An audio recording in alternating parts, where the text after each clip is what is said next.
আসসালামু আলাইকুম ওরহমতুল্লাহি ওবরাকাত।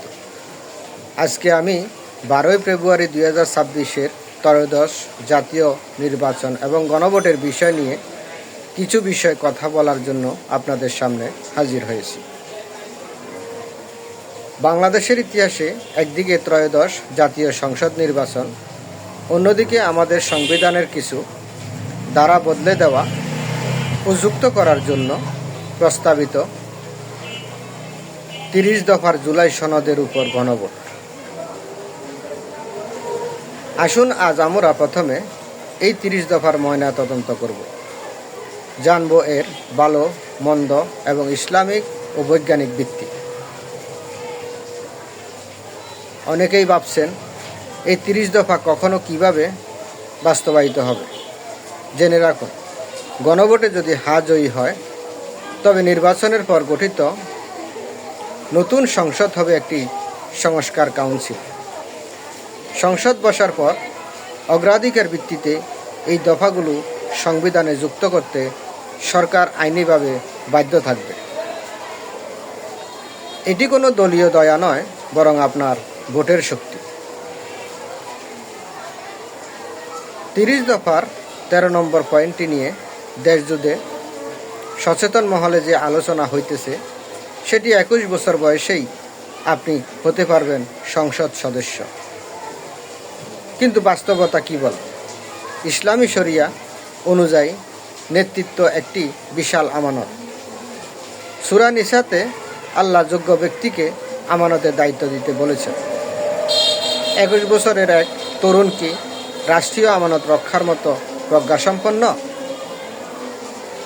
বিজ্ঞান কি বলে? মানুষের মস্তিষ্কের সিদ্ধান্ত নেওয়ার ক্ষমতা পূর্ণতা পায় 25 বছরের পরে।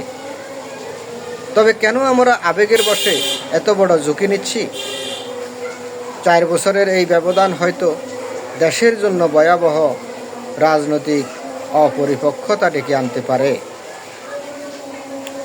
নেতৃত্বের জন্য দরকার হিকমা এবং প্রজ্ঞা, যা কেবল বয়স ও অভিজ্ঞতার মাধ্যমে অর্জিত হয়। অবশ্যই 30 দফার সবটাই খারাপ নয়।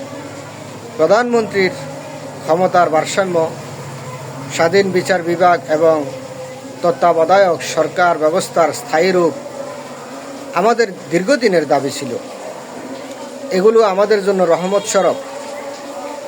কিন্তু দ্বিকক্ষ বিশিষ্ট সংসদ কিংবা আনুপাতিক নির্বাচন বা পিআর পদ্ধতি কি আমাদের মতো একটি উন্নয়নশীল দেশে আমলাতান্ত্রিক জটিলতা বাড়াবে না? এই প্রশ্নগুলোর উত্তর খোঁজা আজ সময়ের দাবি। মনে রাখবেন, আপনার একটি ভোট ঠিক করবে আগামীর বাংলাদেশ কি একটি সুশৃঙ্খল শক্তিশালী রাষ্ট্র হবে, নাকি এক্সপেরিমেন্টের আবর্তে ফুটবে। 12 ফেব্রুয়ারি কেন্দ্রে যান, বুঝে শুনে রায় দিন। আমাদের আজকের এই বিশ্লেষণ ভালো লাগলে শেয়ার করুন। আপনার মতামত নিচের কমেন্টে জানাতে ভুলবেন না।